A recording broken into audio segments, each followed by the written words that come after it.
ഞാൻ എൻ്റെ നാടായ ഏണിയാടിയിൽ ഇന്ന് പീടികത്തണ്ണയിൽ ഇങ്ങനെ ഇരിക്കുമ്പോൾ ഞങ്ങൾ നാട്ടുകാരിങ്ങനെ സംസാരിച്ചു കൊണ്ടിരിക്കുമ്പോൾ ഒരാൾ പറഞ്ഞു, നമ്മുടെ നാട് വികസിക്കാത്തത് അല്ലെങ്കിൽ കാസർഗോഡ് ജില്ലയൊക്കെ വികസിക്കാത്തത് അതൊരു പ്രദേശത്തിൻ്റെ പ്രശ്നമാണ്. നമ്മൾക്ക് ഒരു പുരോഗതി ഉണ്ടാക്കാൻ കഴിയുന്നില്ല. സത്യത്തിൽ നമ്മുടെ മനോഭാവമാണ്, അല്ലെങ്കിൽ ഒരു നാടിൻ്റെ പ്രശ്നമൊന്നുമല്ല, ജനങ്ങളുടെ ഒരു മനോഭാവമാണ്.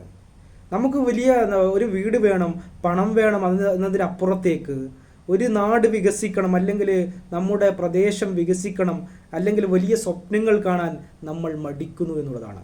നമ്മുടെ മനോഭാവം അങ്ങനെ ആയതുകൊണ്ടാണ്, നമ്മൾ വലിയ വലിയ സ്വപ്നങ്ങൾ കാണാത്തത് കൊണ്ടാണ്. കാസർഗോഡ് ജില്ലയിൽ ഒരു മന്ത്രി ഇല്ല എങ്കിൽ, അല്ലെങ്കിൽ കാസർഗോഡ് ജില്ലയ്ക്ക് വലിയ വികസനമില്ല എങ്കിൽ അതിന് മുന്നിട്ടിറങ്ങേണ്ടത് നമ്മളാണ്, നമ്മൾ ഓരോ വ്യക്തികളും. കാരണം നമ്മൾ പല യുവാക്കളെയും ചെറിയ പഠന വിദ്യാഭ്യാസം കഴിയുമ്പോൾ തന്നെ പെട്ടെന്ന് തന്നെ ഗൾഫിൽ കയറ്റി വിടും. പണം ഉണ്ടാക്കുക, എങ്ങനെയെങ്കിലും പണം ഉണ്ടാക്കുക എന്ന ചിന്താഗതി മാത്രമേ നമുക്കുള്ളൂ.